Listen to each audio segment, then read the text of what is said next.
కొనకళ్ళ నారాయణ గారు బయట. Right.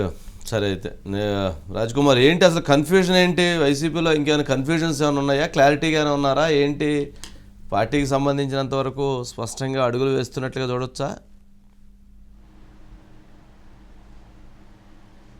Sir మొత్తానికి పార్టీ పూర్తిగా కూడా కన్ఫ్యూజన్ ఉంది సార్. అంటే ఎప్పుడైతే టీడీపీ ఇటు జనసేన కూడా బలంగా పుంజుకుంటే ఆ నియోజకవర్గంలో వారు ప్రజా సమస్యల మీద ఏ విధంగా ముందుకెళ్తున్నారు, మీరు బహిరంగ సభలు కానీ లేదా వారి ఇంటర్నల్ మీటింగ్స్ మీద ఏ విధమైనటువంటి ప్రణాళికతో ముందుకెళ్లాలనేటువంటి నిర్ణయాలతో అటు టీడీపీ జనసేన బలం పుంజుకుని ఉంటే, ఇటు అభ్యర్థులను ఇవాళ కూడా సార్ చాలా కృష్ణా జిల్లాలో ఉన్నటువంటి కీలక నేతలందరూ కూడా ఈరోజు క్యాంప్ కార్యాలయానికి వచ్చారు సార్. అటు విజయవాడ నుంచి 3 నియోజకవర్గాలు, అటు విజయవాడ నుంచి తూర్పు నియోజకవర్గం నుంచి దేవినేని అవినాష్, అదేవిధంగా మల్లాది విష్ణు, వెల్లంపల్లి శ్రీనివాసు, ఆసిఫ్, గౌతమ్ రెడ్డి, ఇట్లా చాలా కీలక నేతలందరూ కూడా వచ్చారు సార్. మరలా కృష్ణా జిల్లాలో చాలా కీలకమైనటువంటి మార్పులు చోటు చేసుకోబోతున్నాయి అనేది ప్రాథమికంగా అందుతున్నటువంటి సమాచారం సార్. ఖచ్చితంగా ఇప్పుడు ఎవరైతే ఈ నియోజకవర్గాల్లో ఇన్ఛార్జిగా మార్చారో, ఇప్పుడు నిన్న మాజీ ఎమ్మెల్యే టీడీపీకి సంబంధించి ముద్రబోయిన వెంకటేశ్వరరావు రాజీనామా చేశారు. రాజీనామా చేసిన తర్వాత త్వరలో కూడా ఆయన వైసీపీకి జాయిన్ అవ్వబోతున్నారు. వైసీపీలో జాయిన్ అయ్యి మైలవరం నియోజకవర్గంలో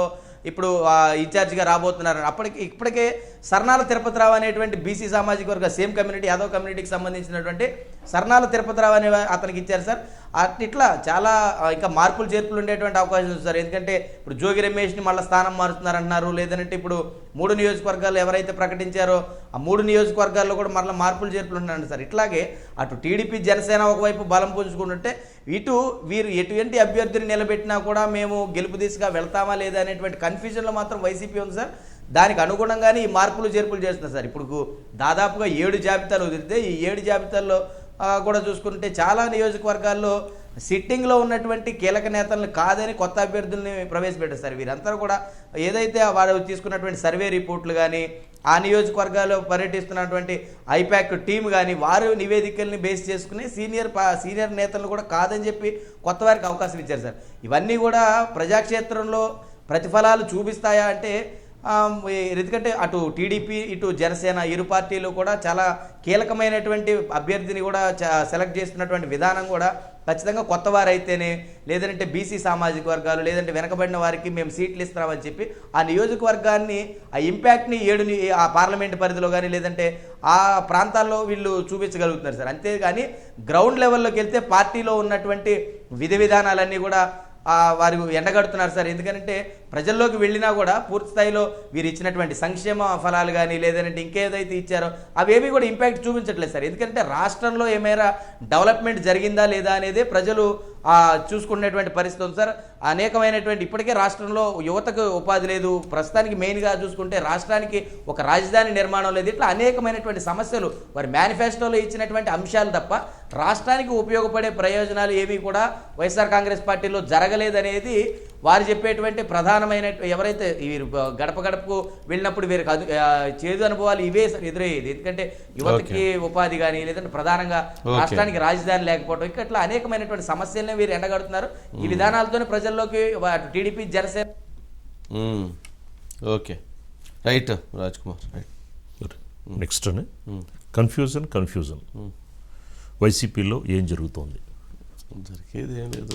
అంటే సీట్లు ఎప్పుడైనా సర్దుబాటు జరిగేటప్పుడు కొంత కన్ఫ్యూజన్ ఉంటుంది. బట్ పార్టీ పరంగా వారు డెసిషన్ అయితే స్ట్రాంగ్గా తీసుకొని వెళ్ళిపోతున్నారు, మార్చడం చేయటం అనేటువంటి. టీడీపీ జనసేన బీజేపీ మధ్య ఇంకో క్లారిటీ రాలేదు కాబట్టి ఇంకా కన్ఫ్యూజన్ బయటపడలేదు. వాళ్ళ దగ్గర కూడా కన్ఫ్యూజన్ ఉంది. వాళ్ళు ఇన్ని రోజైనా సీట్లకు సంబంధించిన దాంట్లో ఇంకా ప్రకటన చేయలేదు. 2 పార్టీలలో లేదా 3 పార్టీలలో లేదా 4 పార్టీలలో లేదా 5 పార్టీలలో కన్ఫ్యూజన్స్ నడుస్తున్నాయి. కాకపోతే ఇక్కడ ఏంటంటే వైసీపీలో ఎప్పుడైతే క్యాండిడేట్స్ను మారుస్తున్నారో అది పెద్ద కన్ఫ్యూజన్ అవుతుంది. ఒకసారి ఇక్కడ ఎమ్మెల్యేని తీసేసి ఒక క్యాండిడేట్ని పెట్టారు, మళ్ళీ ఇక్కడ ఈ క్యాండిడేట్ పనికిరాదని ఇంకో క్యాండిడేట్ని తెస్తున్నారు, మరలా ఆ క్యాండిడేట్ పనికిరాదని ఇంకో క్యాండిడేట్ని తెస్తున్నారు, మళ్ళీ వీళ్ళిద్దరు కాదు మొదటి క్యాండిడేటే బెటర్ అని మళ్ళీ మొదటి క్యాండిడేట్ని తెస్తున్నారు. అంటే ఇది ఎంత పెద్ద కన్ఫ్యూజన్. మంగళగిరిదే చూసుకుందాం, పర్చూరుదే తీసుకుందాం. పర్చూరులో ఇప్పుడు 3 మార్చారు, మంగళగిరిలో ఇప్పుడు 4 మార్చారు. ఇట్లా ప్రతి దగ్గర కూడా పెద్ద కన్ఫ్యూజన్స్ క్రియేట్ అవుతున్నాయి. ఇది మరి ఏ రకమైనటువంటి ఇండికేషన్ అంటే అది పాజిటివ్గా తీసుకుంటున్నారా, నెగిటివ్గా తీసుకుంటున్నారా, పార్టీ కేటర్ ఎలా తీసుకుంటున్నారు, పబ్లిక్ ఎలా తీసుకుంటున్నారు అనేటువంటి దాన్ని కూడా మొత్తంగా చూడాల్సినటువంటి ఇది ఉంటుంది. కింది స్థాయి కార్యకర్తల్లో కేడర్ కూడా చాలా కన్ఫ్యూజన్ వచ్చిందండి. సో అసలు అంటే ఇప్పుడు క్యాండిడేట్స్ని మార్చేటప్పుడు ఎవరికైనా కన్ఫ్యూజన్ ఉంటుంది. బట్ వాలంటీర్లు ఫైనల్ చేసి వాలంటీర్లు ఓట్లు వేయించే పనికైతే వాలంటీర్లు ఓట్లు వేయించే పనికైతే జగన్మోహన్ రెడ్డి గారు ఏ డెసిషన్ తీసుకున్నా కరెక్టే. కానీ పార్టీ నాయకత్వానికి అనుగుణంగా, పార్టీ నాయకత్వ ఆలోచనలకు అనుగుణంగా, పార్టీ కేడర్ రేపు ఓటే ఇచ్చేటువంటి కేడర్కి అనుగుణంగా నిర్ణయాలు తీసుకుంటే అది వేరేగా ఉంటుంది. కానీ ఇక్కడ జగన్మోహన్ రెడ్డి గారు అది నమ్ముకోవట్లేదు కదా. ఐపాక్ టీంని, వాలంటీర్ని నమ్ముకొని వెళ్తున్నారు. కాబట్టి ఆ ఈక్వేషన్లో వీళ్ళతో అవసరం ఉండదేమని అనుకోవడంతో ఆ కన్ఫ్యూజన్ క్రియేట్ అవుతుందేమో. మురళి ఉన్నారు సార్. మురళి సార్ ఏంటి మురళి, ఏంటి కన్ఫ్యూజన్?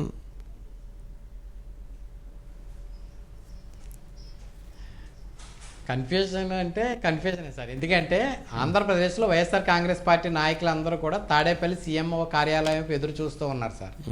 ఎప్పుడు అక్కడి నుంచి ఎవరికి ఫోన్ వస్తుంది, ఫోన్ వచ్చినప్పుడు ఎవరు ఉంటారో ఎవరు ఓడతారో అసలు ఏం జరుగుతుందో అర్థం కాని పరిస్థితి చివరికి ఆ పార్టీలో ఉన్నటువంటి అగ్రనేతలకు సైతం తప్పలేదు సార్. ఎందుకంటే ఎవరెవరిని తీసుకొచ్చి ఎంపీ క్యాండిడేట్లుగా పెడతారో, ఎవరెవరిని తీసుకొచ్చి ఎమ్మెల్యే క్యాండిడేట్ ఎక్కడి నుంచి ఎక్కడికి మార్చేస్తారో కూడా తెలియట్లేదు. కనీసం ముందస్తు సమాచారం ఉండట్లేదు. కనీసం వాళ్ళని పిలిచి అక్కడ ఉన్నటువంటి లోకల్ నాయకులు పిలిచి మీకు ఇలాంటి ఫీడ్బ్యాక్ వస్తుంది, మీకు రివ్యూలు బాగాలేదు, మీకు సర్వేలు బాగాలేదు, మీ స్థానంలో పలానా వ్యక్తిని వేస్తామని చెప్పేది లేదండి. ఆ మీడియా రిలీజ్ చేసిన తర్వాత వాళ్ళు ఒక ప్రకటన విడుదల చేసిన ప్రకటనలో చూసి ఒకసారి వాళ్ళు కంగు తినేటువంటి పరిస్థితి అయితే కనిపిస్తుంది సార్. అంటే ఇదంతా ఒకటి సార్. జగన్మోహన్ రెడ్డి గారు ఇప్పటికీ కూడా జనం నాయంటే ఉన్నారు, జనం నాయనకాలు ఉన్నారు. నేను చెప్పినటువంటి అంశాలే ప్రధానంగా ప్రజలు నమ్ముతున్నారు. నేను ఇచ్చినటువంటి సంక్షేమ పథకాలు ఏవైతే ఉన్నాయో ఆ సంక్షేమ పథకాలు మళ్ళీ ఒకసారి నన్ను గెలిపిస్తాయి. నేను ఎవరిని నిలబెట్టినా, ఏ నాయకుడిని ఎక్కడ నిలబెట్టినా ఖచ్చితంగా ప్రజలు నన్ను చూసి నా సంక్షేమ పథకాలు చూసి ఓట్లేస్తారని ఒక భావనతోటి ఆయన కొన్ని ఈక్వేషన్స్ తీసుకున్నారు సార్. ప్రధానంగా కూడా సామాజిక సమీకరణాలను ప్రధానంగా తీసుకుని ఆ సామాజిక సమీకరణాల నేపథ్యంలో వారందరినీ కూడా కన్వర్ట్ చేసే ప్రయత్నం చేస్తున్నారు, ఓటు ట్రాన్స్ఫర్ చేసుకునే ప్రయత్నం చేస్తారు. కానీ ఆ ఓటు ట్రాన్స్ఫర్ చేసుకునే ప్రయత్నంలో అగ్రనేతలకు ఎంత ఆలోచన ఉన్నప్పుడు కూడా స్థానిక నాయకుడికి కొంత బలం ఉంటుంది సార్. ఏ నియోజకవర్గంలోనే అక్కడ ఉన్నటువంటి నాయకుడికి ఖచ్చితంగా కూడా కొంత లీడర్స్ ఉంటారు, వారి వెనకాల కొంత కేడర్ ఉంటుంది, అక్కడ సామాజికంగా అతనికి బంధువర్గం ఉంటుంది, అవన్నీ ఉంటాయి. అవేవి పరిగణలోకి తీసుకోవట్లేదండి. కానీ రానున్న ఎన్నికల్లో ఏ నియోజకవర్గంలో ఏ పార్టీ గెలిచినా కాదండి చాలా తక్కువ ఓట్ల మెజార్టీతో గెలుస్తాయి. అంటే ఆ తక్కువ ఓట్లు అనేవి ఈ బంధువులు లేకపోతే కేడరు అదేవిధంగా అతనికి ఉన్నటువంటి అనుచర వర్గం నుంచి వచ్చేస్తాయండి. ఎప్పుడైతే తమ నాయకుడిని ఇంకొక చోటకి తీసుకెళ్లారో ఆ నాయకుడిని ఎందుకు తీసుకెళ్ళిపోయారు మనకెందుకు లేని వీళ్ళు ప్రత్యర్థి పార్టీ వైపు చూసే అవకాశం ఉంది సరే, అది ఏ రాజకీయ పార్టీ అయినా. కానీ వైఎస్ఆర్ కాంగ్రెస్ పార్టీ అవేవి పరిగణలో తీసుకోవట్లేదు. Only single point agenda. మనం ప్రతి కుటుంబానికి కూడా ₹1,00,000 1,50,000 అందిస్తూ వస్తున్నాము. సంక్షేమ పథకాలు ప్రతి కుటుంబానికి 3-4 వెళ్తున్నాయి. మనకి ఎందుకు ఓట్లేరు, మనకి ఖచ్చితంగా ఓట్లేస్తారు. మనకు వాలంటీర్ లాంటి సైన్యం, బలమైన సైన్యం ఉంది, గ్రామ సచివాలయం లాంటి వ్యవస్థను తీసుకొచ్చాం, అయ్యే మనకు ఓట్లు వేపిస్తాను ఒక ధీమాతోటి కింద స్థాయిలో ఉన్నటువంటి నాయకులు కానీ నియోజకవర్గ స్థాయిలో నిలబడినటువంటి ఎమ్మెల్యేల విషయంలో కానీ ఎక్కడా ప్రామాణికంగా తీసుకోకపోవడంతో అందరికీ కూడా కన్ఫ్యూజన్ మొదలైంది సార్. సరే, మొట్టమొదటి వచ్చినట్టు 4-5 జాబితాల్లో ఏ రకరకాల పేర్లు వచ్చినాయండి. మళ్ళీ ఆ పేర్లు రీబ్యాక్ అవుతున్నాయండి. కొంతమంది మార్పులు చేర్పులు అక్కడి నుంచి అక్కడికి మార్చే ప్రయత్నం జరుగుతుందండి. అసలు ఆ మార్చడానికి కూడా కారణాలు తెలియట్లేదండి. సార్ ఆళ్ళ రామకృష్ణారెడ్డి గారు మొట్టమొదటిగా పార్టీని వీడి బయటకు వెళ్ళిపోయిన వ్యక్తి అండి. మళ్ళీ ఆయన వెనక్కి పిలిపించారండి. అలా అంటే ఎందుకంటే అక్కడ జరుగుతున్నటువంటి పరిణామాలు ఇవాళ మంగళగిరిలో లోకేష్ను ఓడించాలంటే కనుక ఎంతో కొంత ఆళ్ళ రామకృష్ణారెడ్డి మద్దతు అవసరము. ఎందుకంటే అక్కడ ఉన్నటువంటి నాయకులు ఎంతమంది ఉన్నా కూడా ఇతను రెండు సార్లు ఎమ్మెల్యేగా పనిచేసిన ఒక భావంతో మళ్ళీ ఆయన వెనక్కి పిలిపించారండి. అదే ముందే ఆ నిర్ణయం తీసుకునేటప్పుడు కనుక ఆలోచించి ఆచితూచి నాయకులతో చర్చ ఉంటే కనుక ఇంత కన్ఫ్యూజన్ ఉండదు సార్. అయితే ఈ కన్ఫ్యూజన్ ఇంకా మరికొన్ని రోజులు అయితే ఖచ్చితంగా కూడా కొనసాగే అవకాశాలు ఉంది సార్. Right Murali, right. ఇక అట్లాగే